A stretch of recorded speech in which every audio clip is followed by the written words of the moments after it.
ang ating mga tenga? Well, kunti lang atang naganda. Handa na ba ang inyong mga notebook, ballpen? Okay, dahil dyan mga kapatid, dahil ngayong hapon meron tayong, ito isa sa mga pinaka nilook forward ko for the year kasi magkakaroon tayo ng monthly Spirit of Prophecy series with Brother Melvin Sarmiento.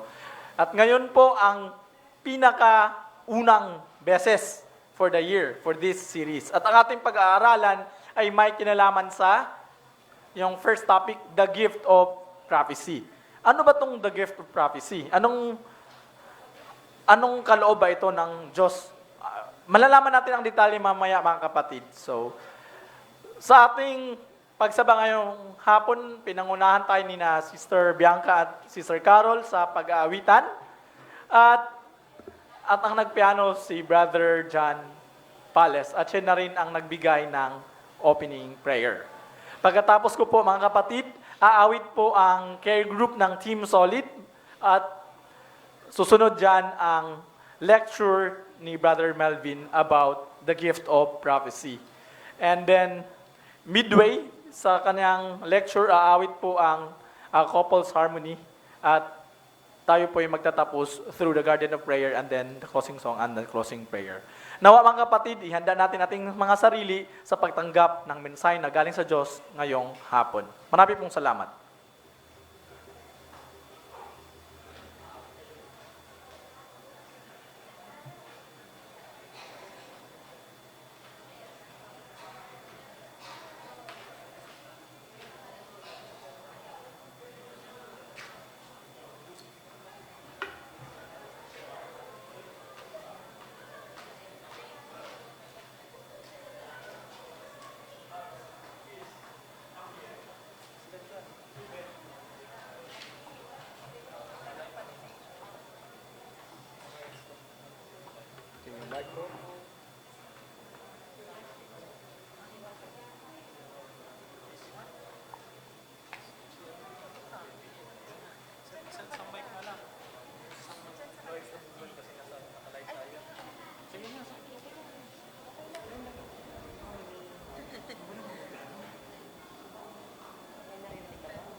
I will never be true. Each shame and reproach gladly bear. Yet you call me someday to my home far away, where is glory forever I'll share. So I'll cherish my rugged cross, till my trophies at last I lay down. I will cling to the old rugged cross and exchange it someday for a crown.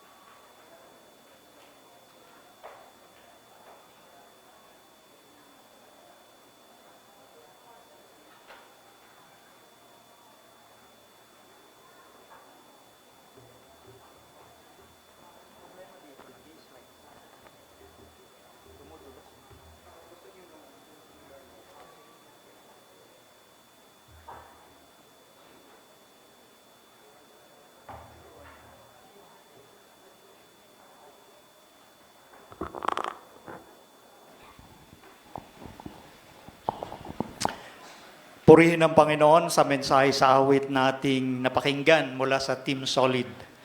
Muli, happy Sabbath mga kapatid. Isang kagalakan sa Diyos na atin pong pasisimulan ang series ng Spirit of Prophecy.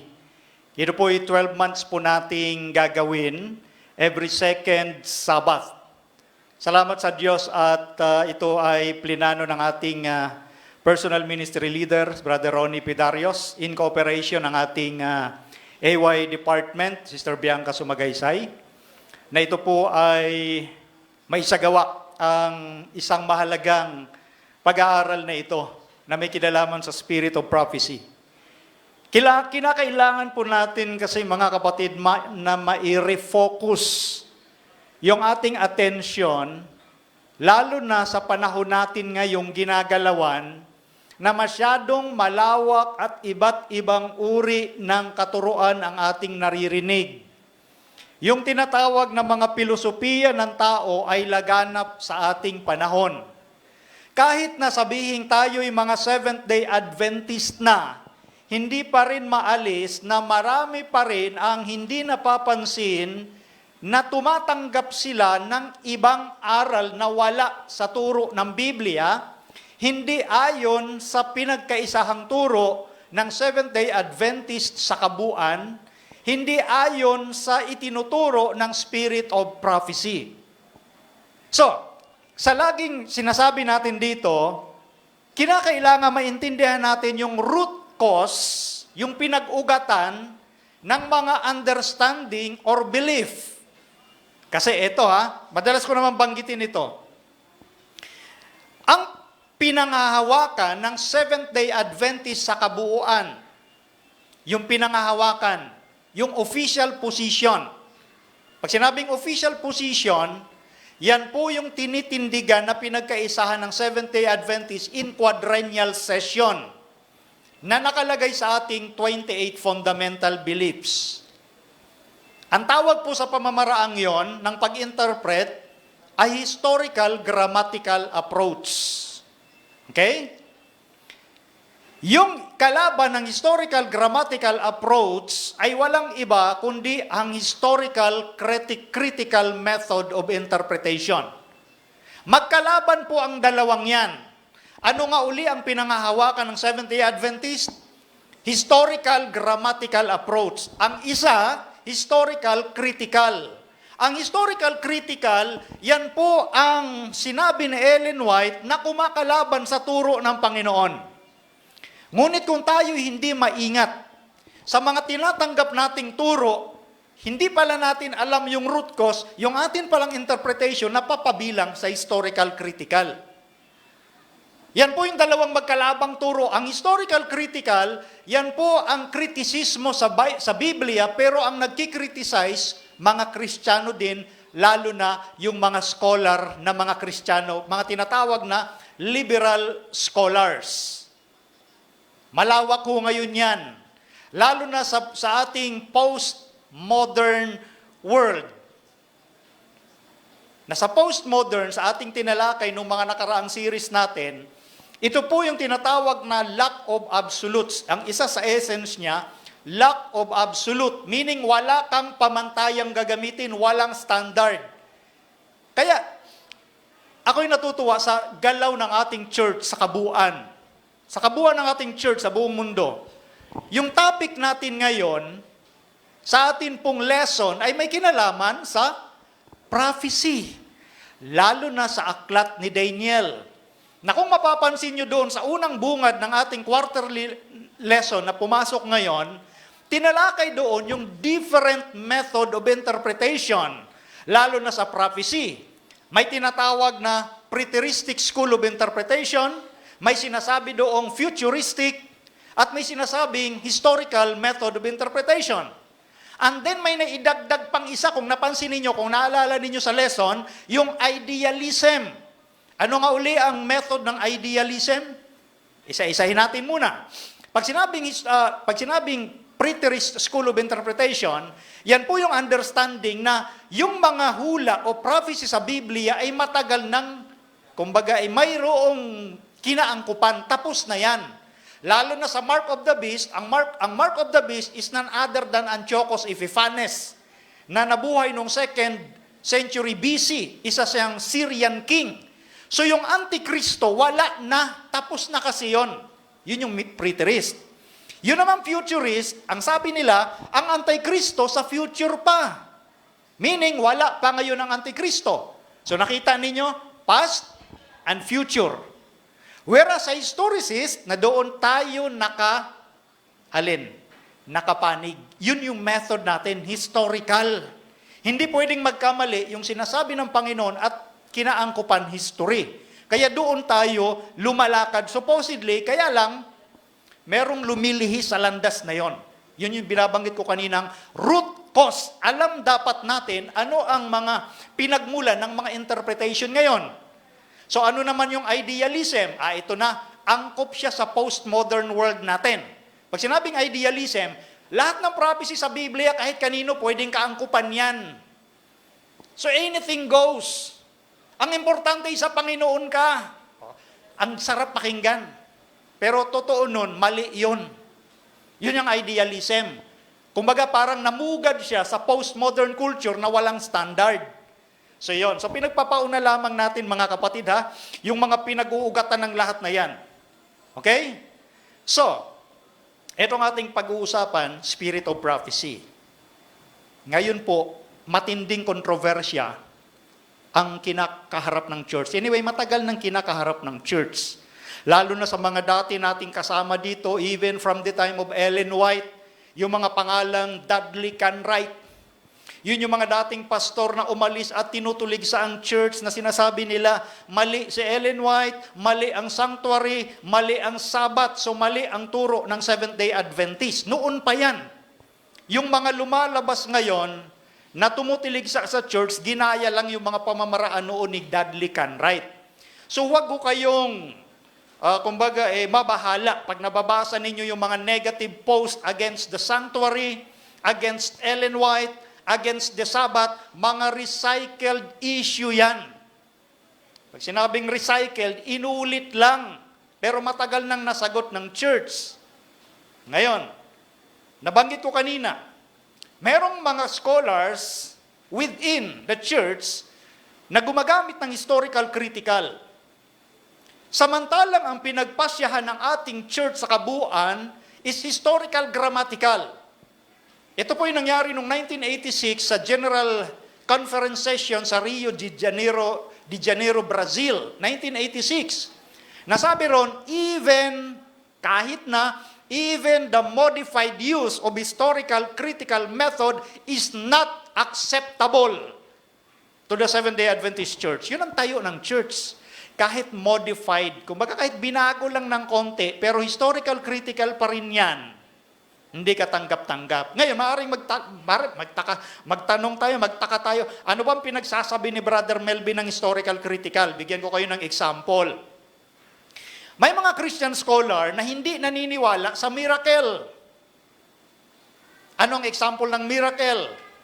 Nung lumakad si Kristo sa tubig, hindi daw totoo yon. Hindi literal yon. Meron lang lesson na ipinapakita doon. Yun ang isa sa example. Can you imagine? Christian scholar hindi naniniwala na si Kristo'y lumakad sa tubig at nagpakain ng 5,000 lalaki. Ano pa yung isa? May mga Christian scholar na hindi naniniwala na nilikha ng Diyos ang ating sanglibutan sa loob ng 6 na araw. Can you imagine? Christian. Hindi naniniwala na kayang likhain ng Diyos ang sanglibutan sa loob ng 6 na araw. Yun ang ilan sa mga example ng historical critical method of interpretation. Pero tinatanggap pa rin sila na mga Christian. Sa mundo na ating ginagalawan, mga kapatid, ganang paulit-ulit ko nang sinasabi at napapanood nyo naman yan sa Reasons of Faith Live, sa Facebook account natin, na yan ho ang matinding philosophy na nagaganap sa ating panahon ngayon. Pwede kang maging Seventh-day Adventist na pwede ka rin maniwala kay Buddha. Katanggap-tanggap ngayon yan. Pwede kang Seventh-day Adventist pero hindi ka maniwala na nilikha ng Diyos ang sanglibutan sa loob ng 6 na araw. Pwede sa panahon natin yan. Historical critical. Yan yung root cause na sinasabi ko. So ngayon, kailangan natin ng matinding refocus. Dahil ang laban ngayon is all about psychology. Tandaan ninyo sa Efeso, sinabi ng apostol na si Pablo na ang ating laban ay hindi sa laman at dugo, kundi sa mga alin? Pamunuan, principalities, yan po yung mga makapangyarihang espirito na pinangungunahan ni Satan. Psychology. That's why ang sabi ni Ellen White, uulitin ko lang, none but those who have fortified the mind with the truths of the Bible will stand through the last great conflict. Yun lamang pinatitibay ang isipan sa salita ng katotohanan ng Biblia, sila lang ang tatayo sa huling araw na ito ng labanan. Can you imagine, mga kapatid? Kung ang akala natin ay ganun-ganun lang ang pananampalatayang ating kinagisnan ngayon, marami hong mapapahamak pag hindi natin pinatibay ang isip sa salita ng Diyos. So mahalaga sa atin yung refocus. Ano ba yung aral when it comes sa spirit of prophecy? Ano ang purpose nito? Bakit binigay ito ng Diyos sa Seventh-day Adventist Church? Tandaan natin, tayo lang ang binigyan nito ng Diyos. Sa atin ipinagkatiwala ito sa Remnant Church. Walang ibang church na pinagkatiwalaan ng spirit of prophecy kundi sa Seventh-day Adventist Church. At ipinapalaganap natin ito sa lahat. Okay, so yun yung ating introduction, mga kapatid. Introduction pa lang yun. The gift of prophecy. Ano ba ang gift of prophecy? So itong ating pag-uusapan ngayon, ito yung foundation. I-establish muna natin yung mga punto. Kinakailangan, of course, principle. Pag gumawa ka ng isang gusali, ng isang bahay, napakahalaga yung pundasyon. Dahil walang silbi kung gaano man kaganda yung architectural design ng gusali o bahay na yan, kung hindi maayos yung pundasyon o foundation. Napakahalaga ng foundation. So ito ay 12 months na pag-aaral. So ang huhukayin natin ngayon ay ang pundasyon. Bakit merong gift of prophecy sa 28 fundamental beliefs ng Seventh-day Adventist? At tinitiyak po natin, itong maririnig natin, stand or official position ng church. Hindi po ito galing sa bibig ni Brother Melvin, kundi ito ang tinitindigan ng church. Okay, simulan na ho natin. Balik tayo sa kasaysayan noon ni Haring Jehoshaphat. Alam natin yung kwento na si Haring Jehoshaphat sa tagpong ito ng 2 Chronicles chapter 20 ay nilusob sila ng lubhang karamihan. Ammonites, Moabites, mga kamag-anak din ito ng Israel ngayon, sabi diyan sa verse 3, si Jehoshaphat ay natakot at tumalagang hanapin ang Panginoon at siya'y nagtanyag ng ayuno sa buong Huda. Ikaw ba naman lusubin ng lubhang karamihan, nagsama-sama na yung mga kalaban mo? Ay matutuwa ka pa ba? Ay praise the Lord, sinasalakay kami. Hindi ganun, matatakot ka talaga. At yan ang naramdaman ni Jehoshaphat, siya'y natakot. Ang ginawa niya, nagtalaga sa Panginoon. Okay? Nagtalaga siya, nagtanyag ng ayuno sa buong Huda. Ngayon, meron doong isang propeta na nagngangalang Jahaziel. Jahaziel. Meron siyang sinabi kay Haring Jehoshaphat. Tandaan natin ang tagpo, si Jehoshaphat takot na takot. Nilulusob ang kanyang kingdom. So ang kailangan mo dito ngayon ay comfort, encouragement. Susundan natin itong mabuti mga kapatid. Sa mundo na kung saan ay inaatake tayo ng takot, importante na mayroong comfort, encouragement, lakas ng loob tayong makukuha. At yun ang binigay ng Diyos kay Haring Jehoshaphat sa pamamagitan ng propetang Jahaziel. Ang sabi nito ni Jahaziel sa verse 15, at kanyang sinabi, dinggin ninyo, buong Huda, at ninyong mga taga-Jerusalem, at ikaw na Haring Jehoshaphat, ganito ang sabi ng Panginoon sa inyo. Okay? Anong sabi dito ni Propetang Jahaziel? Ganito ang sabi ng Panginoon, ni Yahweh. Hindi sinabi ni Haring Jehoshaphat, ito ang sinasabi ko sa inyo. Kanino galing yung message na ibibigay ni Jahaziel? Galing sa Panginoon. Okay. Kaya sinasabi natin, kailangan mai-refocus tayo sa mga principle na dapat nating maintindihan.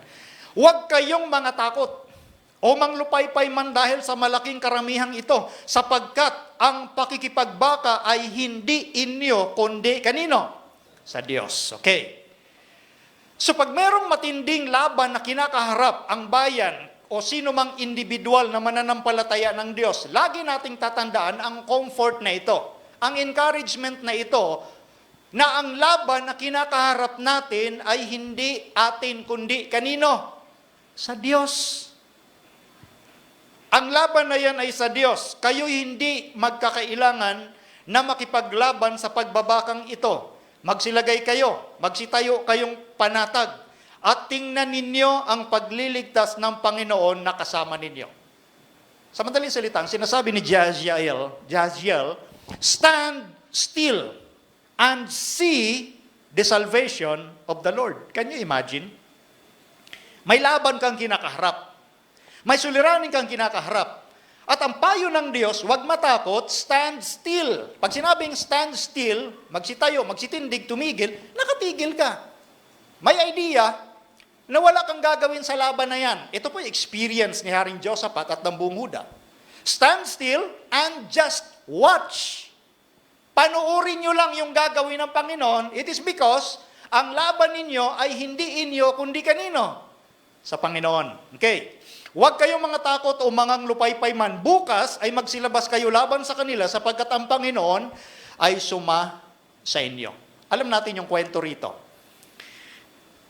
Paglabas nila doon sa battlefield, ang naabutan nila ay puro bangkay ng mga sumalakay. Wala silang ginawa. Ang Panginoon ang pumatay doon sa mga kalaban. Anyway, nagpatayan nga yung mga kalaban dahil sa iniisip nila, nilulusob sila nung kung sino-sino, yun pala sila lang magkakaharap. Nagpatayan sila. Ganon gumawa ang Panginoon ng pagliligtas sa bayan ng Huda. So, natakot si Jehoshaphat, may dumating na encouragement, may dumating na comfort. Si Jahaziel ay isang propeta nung panahong yon. So makikita natin dito yung principle sa verse 20, ang sabi rito sa Complete Word Study Bible Translation, hear me, O Judah, and ye inhabitants of Jerusalem. Believe in the Lord your God, so shall ye be established. Believe his prophets, so shall ye prosper. Ito yung principle na dapat nating maintindihan sa usapin ng gift of prophecy. Sumampalataya tayo sa Diyos at tayo'y matatatag. Sumampalataya ka sa kanyang mga propeta at kayo'y giginhawa. So napakahalaga rito mga kapatid, yung prinsipyo na gustong ituro ng Diyos, sumampalataya kayo sa akin, sumampalataya rin kayo sa mga sinusugo kong propeta. Hindi o pwede na sabihin mo, may pananampalataya ako sa iyo, Panginoon, ngunit wala akong tiwala sa pinadala mo. Hindi tayo giginhawa dahil yan ang sabi ng Panginoon. At yan ang naranasan ni Haring Josaphat sa panahon ng matinding laban na kanyang kinakaharap. Nagtiwala siya sa Diyos, nagtiwala siya sa kanyang propeta. Can you imagine sabihin ng propetang Jaziel, bukas lumabas kayo at yung mga musician, yung mga awit nasa unahan ng mga sundalo. Kung ikaw kaya brother ron sa panahong yun, mga awit, lalabas ka sa gera, ikaw ang nasa unahan, aawit ka lang naman. Payag ka kaya nun? Pag sumibat at nagpana yung kalaban, ikaw ang unang tatamaan. At yun mismo ang sinunod ni Haring Josaphat. Naglagay siya ng mga singers sa unahan ng mga sundalo. Mga kapatid, habang nagmamarcha sila papunta doon sa battlefield, umaawit yung mga nasa unahan. Wala silang naramdaman takot. Bakit? Sinunod nila yung sinabi ng propeta. Ang sabi ng propeta, magsisampalataya ka sa Diyos, kayo'y matatatag. Sumampalataya kayo sa kanyang propeta, kayo'y giginhawa. Sinunod nila yon. Alam niyo yung gesture na yon, mga kapatid, na mayroong aawit sa unahan ng mga kawal, yun po ay tanda na nagwagi ka na sa gyera. Ginagawa lang yon kapag tapos na ang gera at kayo'y nanalo. Pero dito ginawa nila, hindi pa nagsisimula ang gera. Ganon nila sinampalatayanan yung sinabi ng propeta. Kaya sila'y natatag. So makikita natin ngayon, ang usapin dito mga kapatid, hinahanay-hanay natin. Yung kaloob na panghula, the gift of prophecy. Importance of prophetic gift. Ano ba ang kahalagahan ng kaloob na panghuhula? Huwag kayong malito ha. Pag nagbabanggit ako ng salitang hula, hindi yan yung hula-hula na popular yung sa Quiapo na pwedeng tama, pwedeng mali. Hula eh. Pag sinabing hula po sa Biblia o propesiya, ang nagsalita, Diyos. Ang ibig sabihin ng prophecy is foretelling or forthtelling.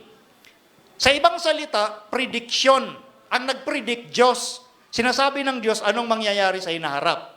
So, yan po yung hula na walang sablay. Sa ibang termino, propesiya. So, bakit mahalaga? Gaano kahalaga ang kaloob na panghuhula? Tandaan natin. Simula nung nagkasala ang una nating mga magulang, yun ang nagsilbing hadlang, barrier between God and humanity, yung ating mga kasalanan. Okay?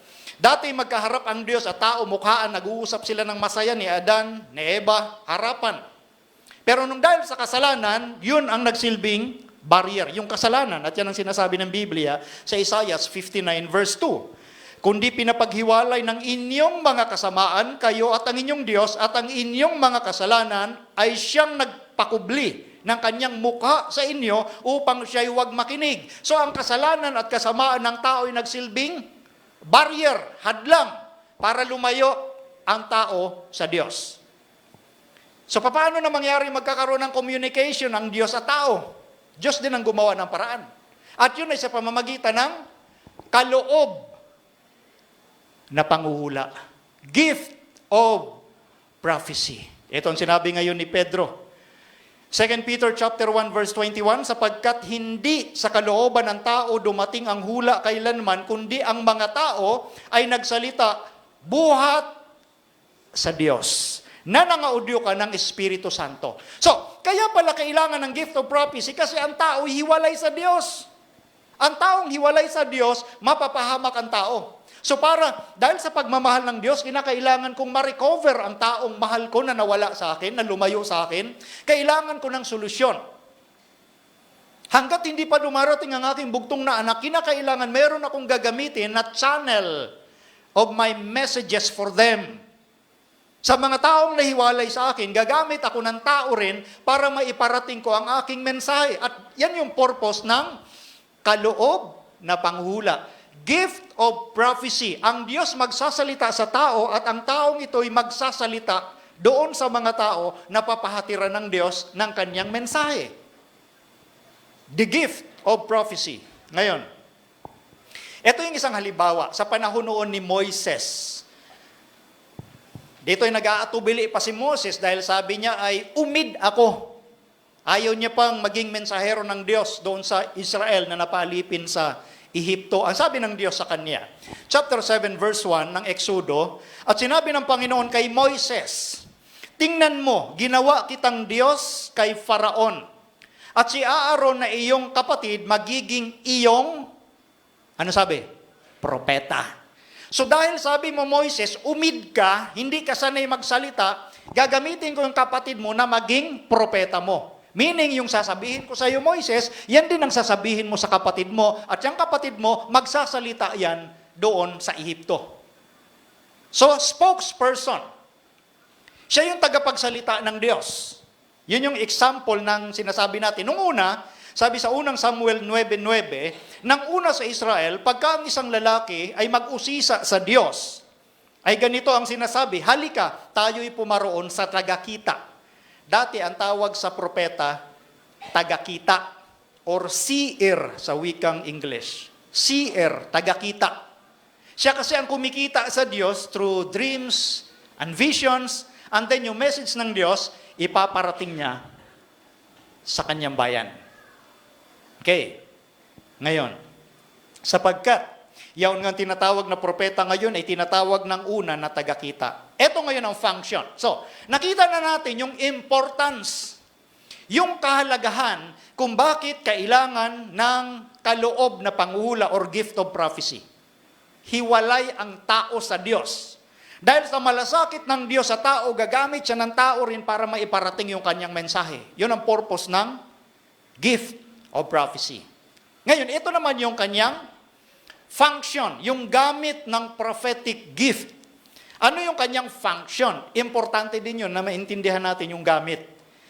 Ang sabi rito ni Pablo sa unang Korinto 12:28, at ang Diyos ay naglagay ng ilan sa iglesia. Una-unay mga apostol, ikalaway mga propeta. Ikatlo'y mga guro, saka mga himala, saka mga kaloob na pagpapagaling. Yung iba dyan ay administration, kaya mayroong mga opisyalis and church, so on and so forth. Sundin ninyo ang pag-ibig, gayon may maningas ninyong pakanasain ang mga kaloob na ayon sa Espiritu, ngunit lalo na ang kayo'y mga kapanghula. Napansin niyo yung ipinayo ng apostol na si Pablo? Mas higit, sa dami-dami ng kaloob na ito, mas nasain ninyo, mas gustuhin ninyo na makatanggap kayo ng gift of prophecy, na kayo'y makapanghula. So ganun ka-importante mga kapatid, ang pagiging propeta o maging spokesperson ng Diyos kung si Pablo ang tatanungin. Ito ang unang gamit kasi sabi natin, ano ba yung function? Number 1, they, patungkol sa mga propeta, sa binigyan ng kaloob na panguhula, they assisted in founding the church. Sila po ay tumutulong sa pagtatag ng iglesia. Kaya kung makikita natin sa ating 28 fundamental beliefs, na doon sa isang pahina, sinasabi doon na si Mrs. White, anyway, darating po tayo sa topic regarding kay Mrs. White. Hindi pa ngayon. Ngayon po, uulitin ko, ini-establish muna natin yung gift of prophecy. Ito po yung foundation. So, binanggit lang natin ang pangalang Ellen White na nakalagay doon sa ating fundamental beliefs na si Mrs. White ay one of the founders Pag sinabing one of the founders, isa siya sa nagtatag. Yun ang punto na they assisted in founding the church. Sa ibang idea kasi, pag sinabing founder, ikaw na ang nagtayo ng church sa pamamagitan mo. Kung si Juan de la Cruz yan, kay Juan de la Cruz na church yan. So kung kay Ellen White yan, bilang one of the founder, kay Ellen White na church yan. Ganyan mag-isip yung iba. Kaya nga, nire-refocus natin ano yung context sa biblical foundation ng gift of prophecy at ano yung function ng prophet sa isang particular na iglesia. Kompleto tayo dito sa Biblia lahat manggagaling. Number 1, they assisted. Ina-assist nila. Hindi sila yung founder. Sa Biblia po kasi, yung founder ng church, si Kristo na. At yung mga propeta, kasama yan sa mga binigyan ng kaloob para mag-assist una sa pagtatatag na yan, na ang pinagtatagan, si Kristo na. Ang sabi rito sa Efeso 2:20. Na mga itinatayo sa ibabaw ng kinasasaligan ng mga apostol at ng mga propeta na si Kristo Jesus din ang pangulong bato sa panulok. Napansin niyo po yan? Nagtatayo ng church pero si Kristo pa rin yung pangulong bato. The chief cornerstone. Meaning, anumang doktrina meron dyan, anumang patakaran, nakatatag yan sa doktrina at patakaran ni Kristo. Kaya si Kristo yung pangulong bato, the chief cornerstone. Dahil noon, sa architectural design o sa pagtatayo ng gusali o ng isang bahay, sa mga Hudyo, lalo na sa Near Eastern people, kinakailangan ng tinatawag na chief cornerstone. Although iba ang style noon, sa architectural na paggawa, sa engineering na pamamaraan ng paggawa, kumpara ngayon, pero ito po yung pangunahin nilang ginagawa noon. So si Kristo pa rin ang chief cornerstone. Kaya ang mga propeta, kaagapay yan. Number 2, they initiated the church mission. So ang gawain ng propeta, nag-i-initiate sila pagdating sa mission ng church, gaya ng sinasabi rito sa Gawa 13:1. Sa iglesia nga na nasa Antioquia ay may mga propeta at mga guro, si Bernabe at si Simeon na tinatawag na Niger at si Lucio na taga Cirene. At nang sila'y nagsisipaglingkod sa Panginoon, at nang nag-aayuno ay sinabi ng Espiritu Santo, ibukod ninyo sa akin si Bernabe at si Saulo sa gawaing itinawag ko sa kanila. So itong mga propetang nabanggit na ito ay merong nag-aano sila yung nag-i-initiate, of course, sa pangunguna ng Espiritu Santo. Kaya sinabi diyan, si Bernabe, si Saulo sa gawaing itinawag ko sa kanila. So nag-i-initiate ang mga propeta ng mission ng church. Sunod, they edified the church. Maliban sa pag-initiate ng church mission, pinatitibay ng mga propeta ang iglesia. Babalikan ko yung puntong yan. Basahin muna natin itong sinasabi ni Pablo sa 1 Corinto 14:3.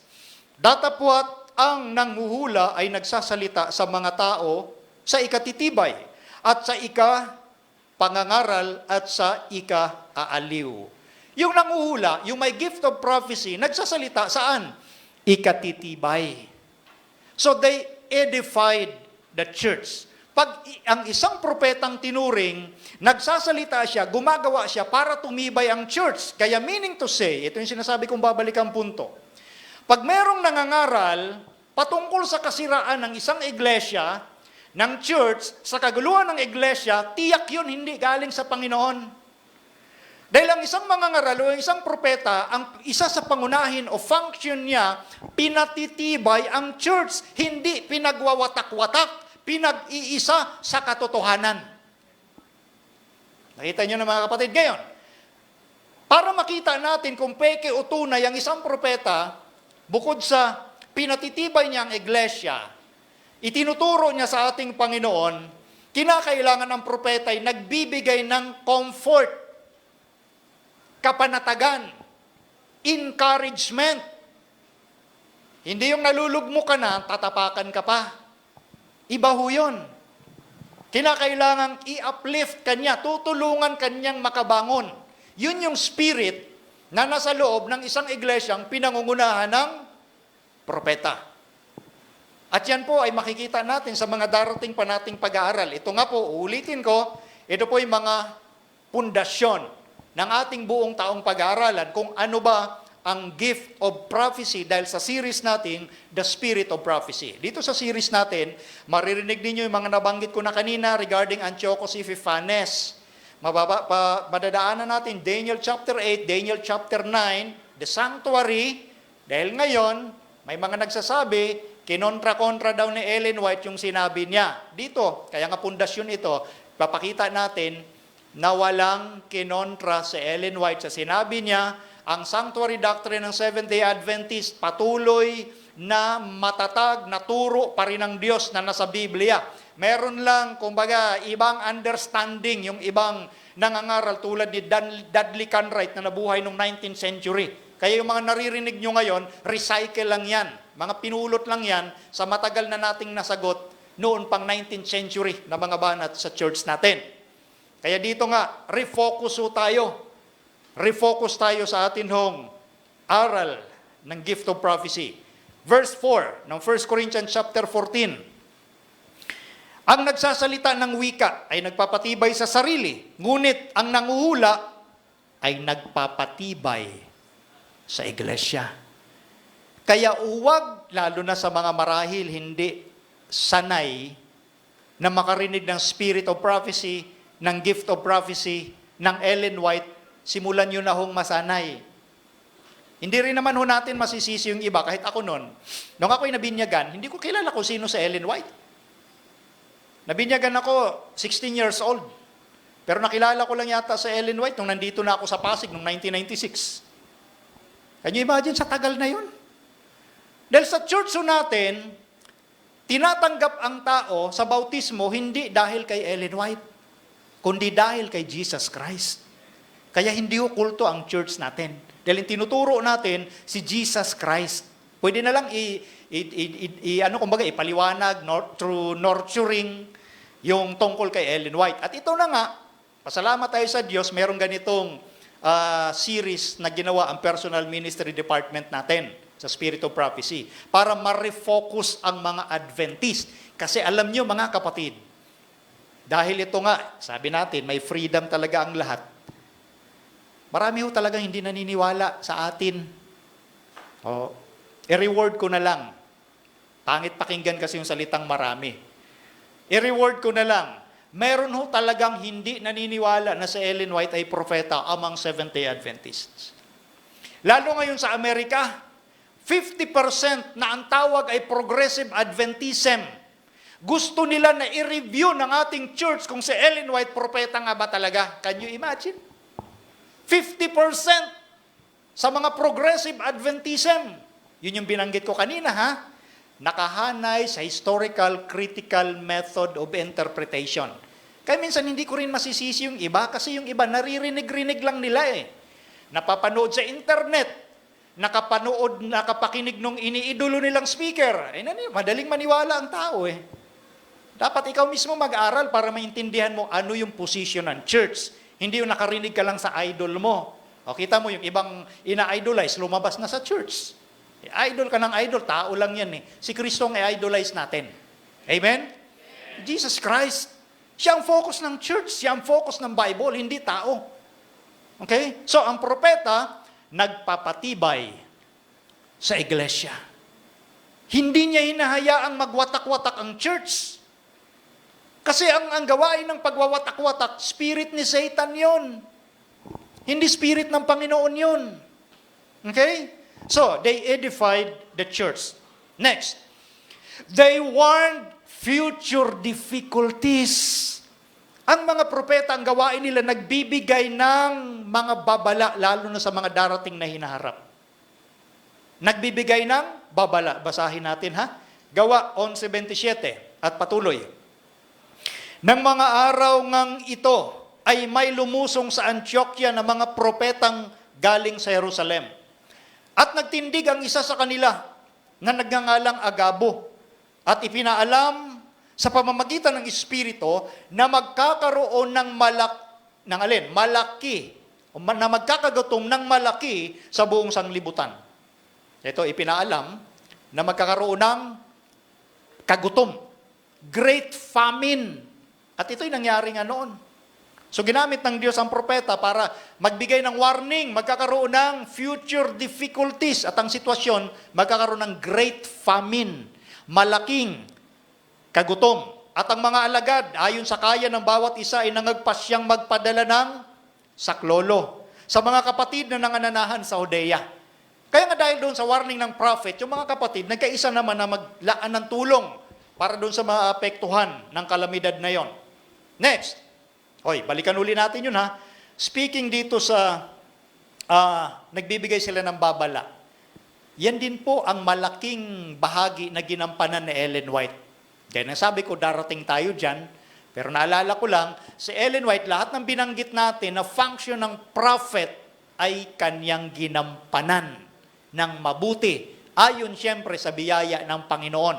Marami hong warning na sinabi sa Ellen White, bagamat yung ibang mga warning binabaliwala ngayon, pero darating tayo sa pag-aaral, isa-isahin ko po sa inyo yon, ha?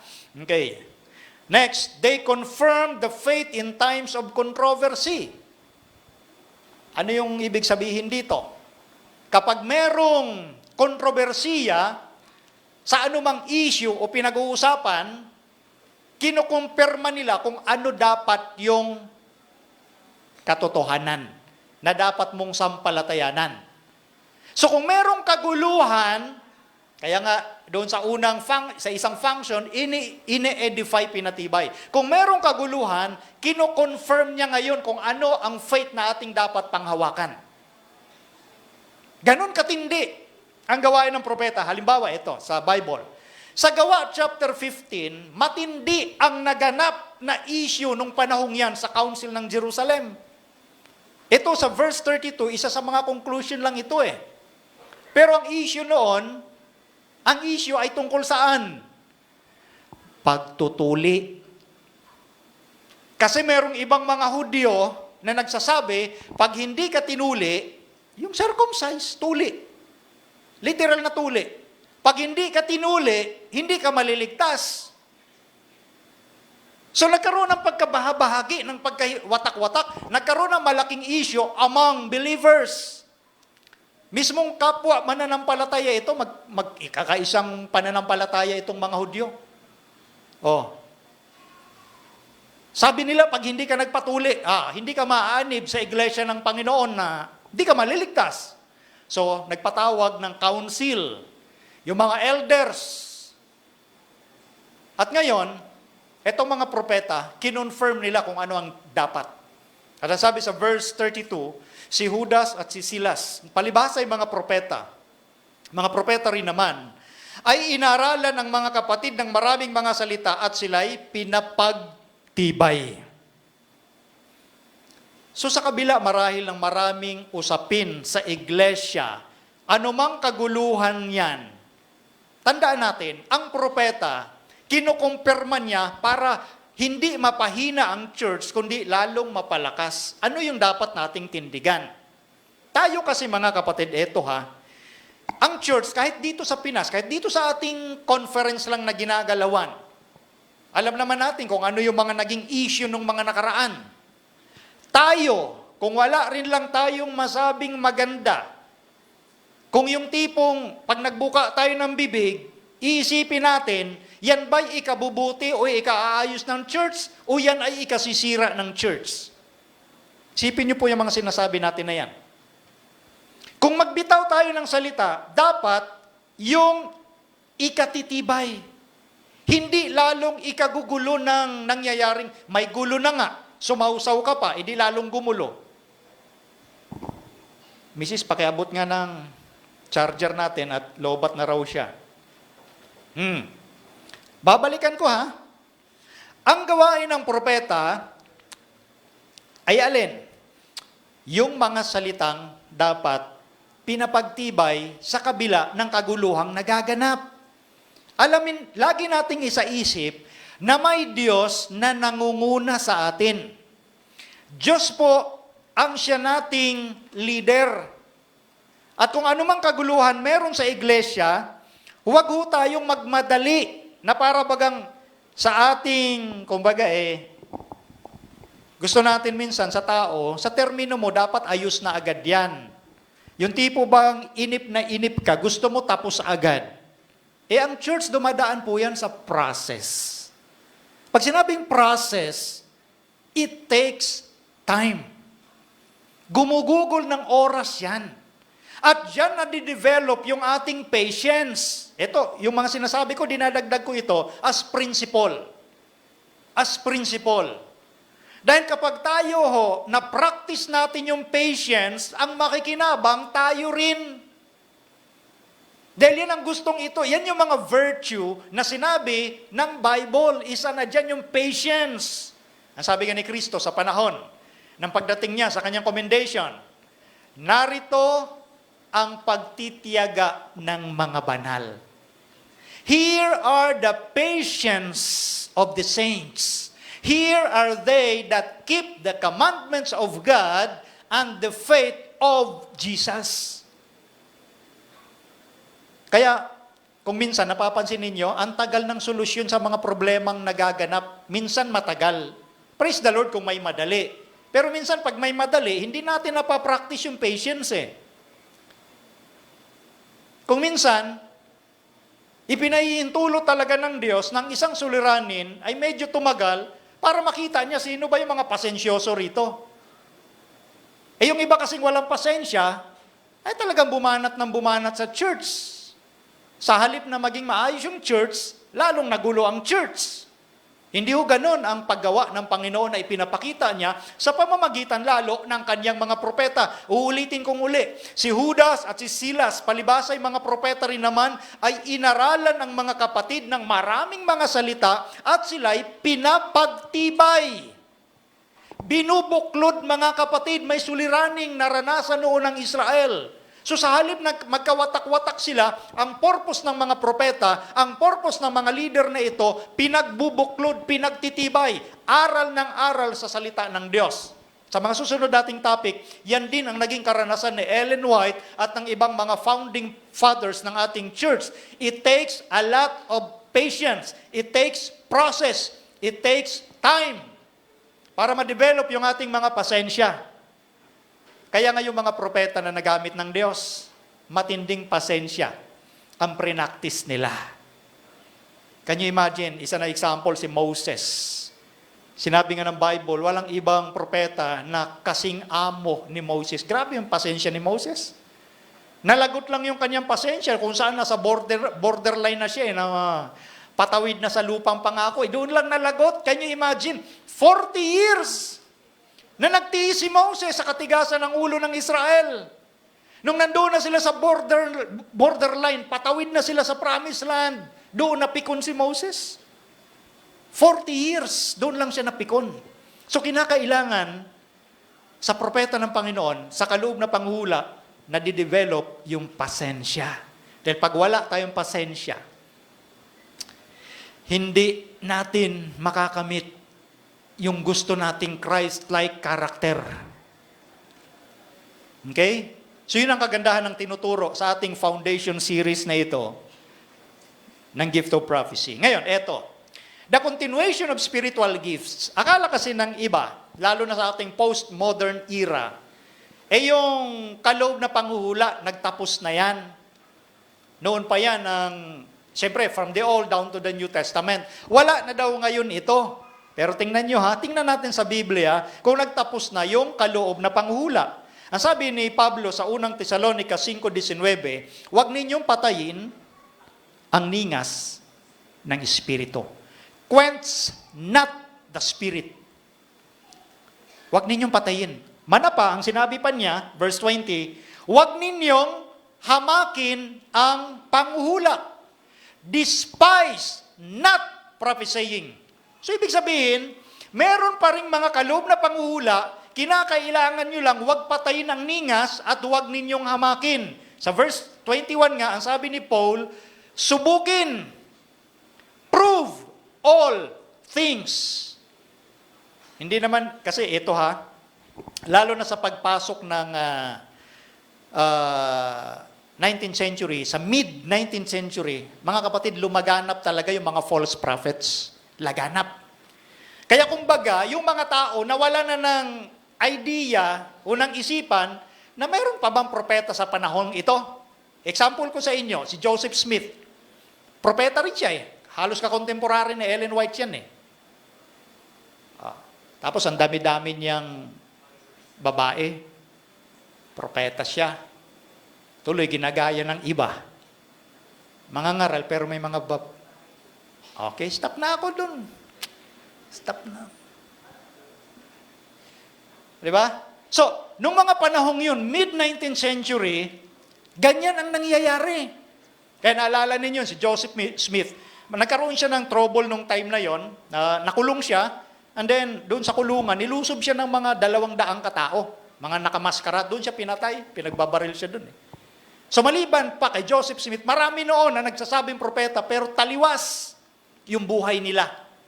Kaya nga, ang iniisip ng mga tao noon, nung mid-19th century, wala na talagang propeta.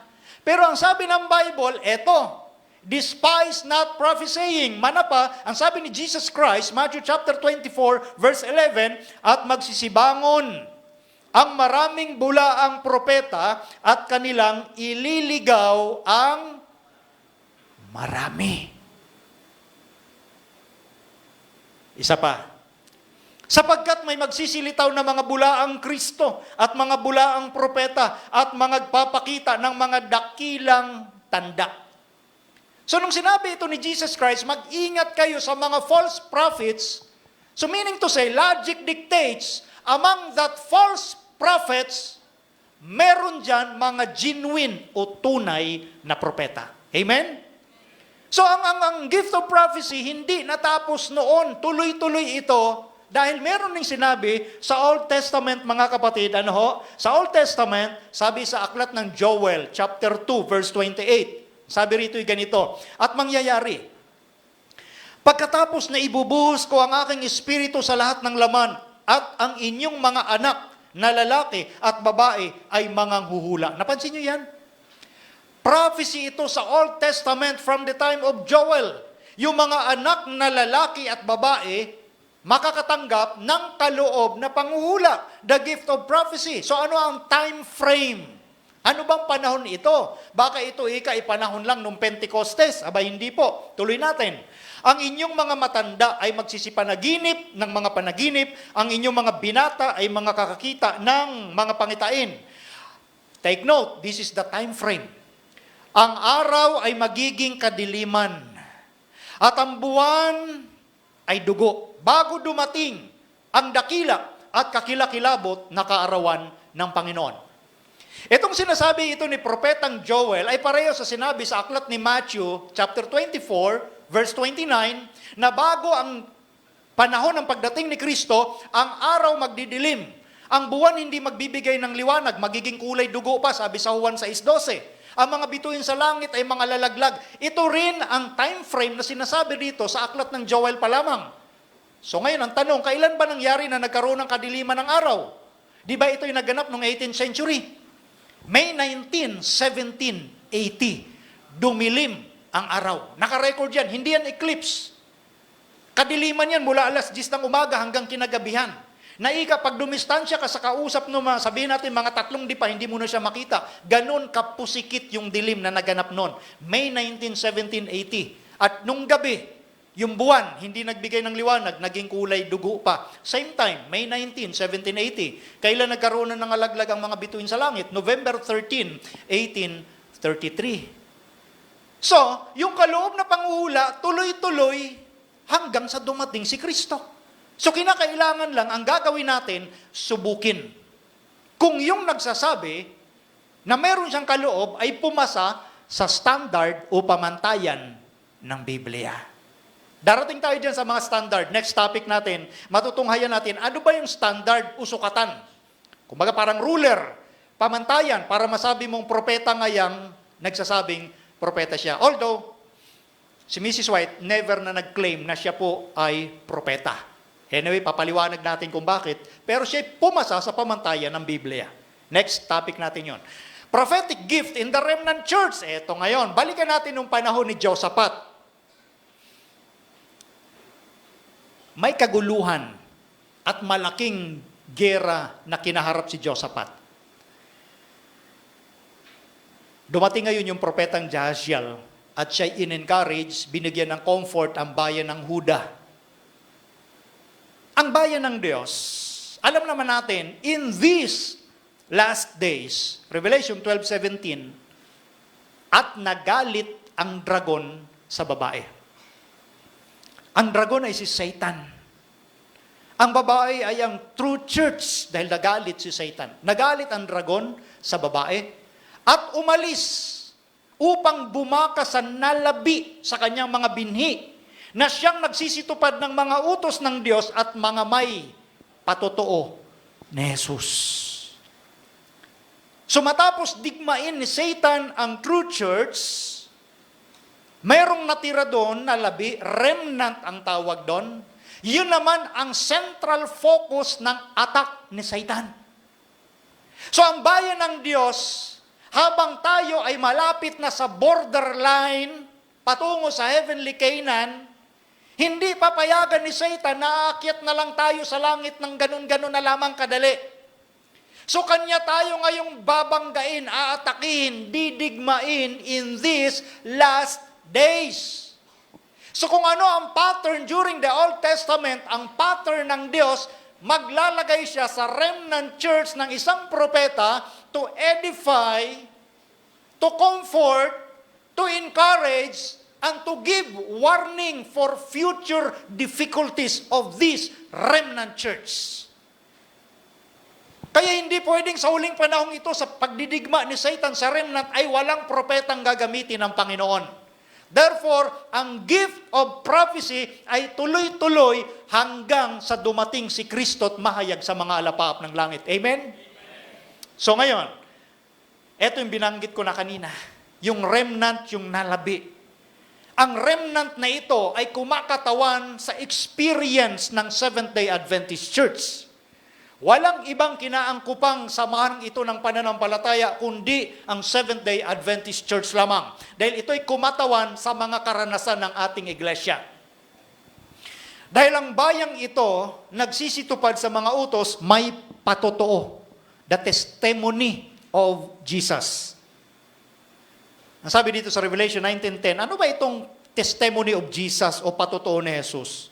Nung makaharap ni Apostle John, yung angel na kasama niya doon sa vision, ang ginawa ni John, at ako'y nagpatira pa sa kanyang paanan upang siya'y aking sambahin, at sinasabi niya sa akin, ingatan mong huwag gawin yan, sabi ng angel habang sinasaway si John, dahil si John sasamba na sa angel. Huwag mong gawin yan, sabi ng angel.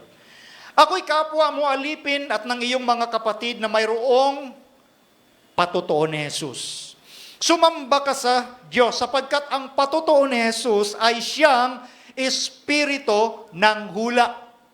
The testimony of Jesus is the spirit of prophecy. So ito ating tinatalakay na series na ito po ay testimony of Jesus.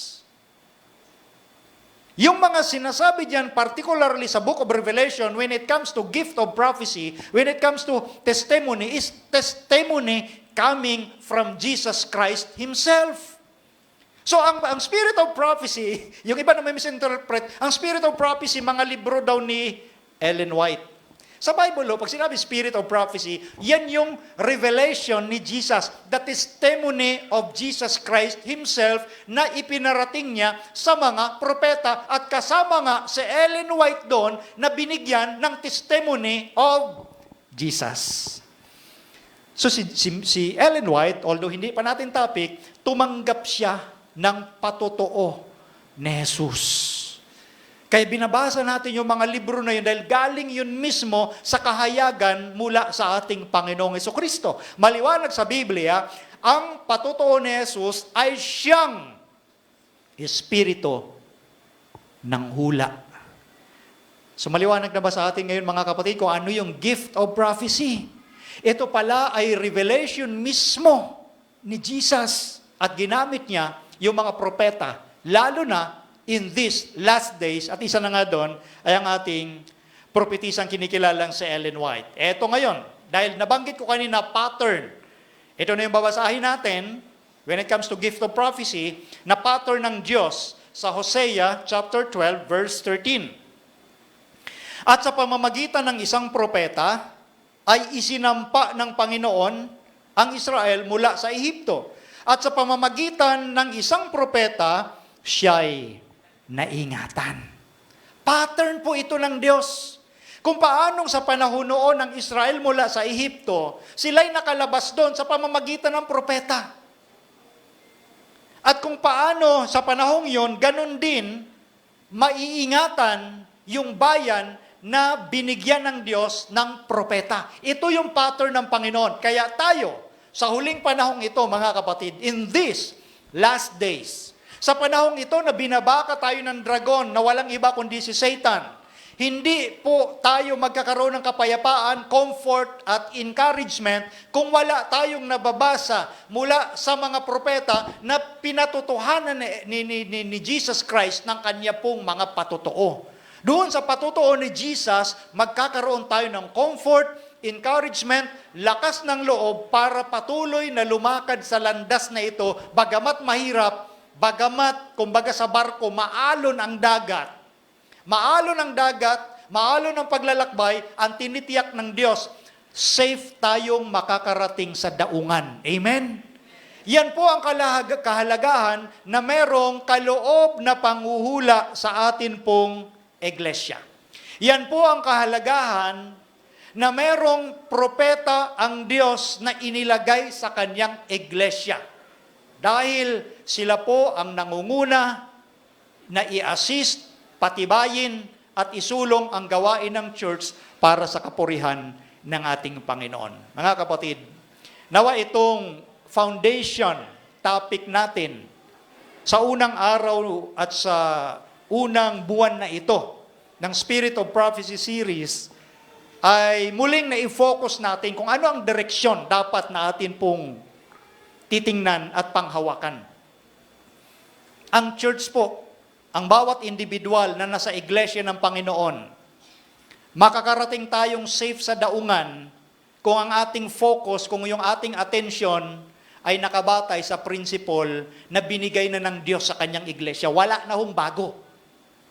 Kung ano yung foundational principle na ating natutunan sa church, ituloy lang natin, tuloy-tuloy na pag-aaral, na huwag tayong mag-deviate, huwag tayong lumihis,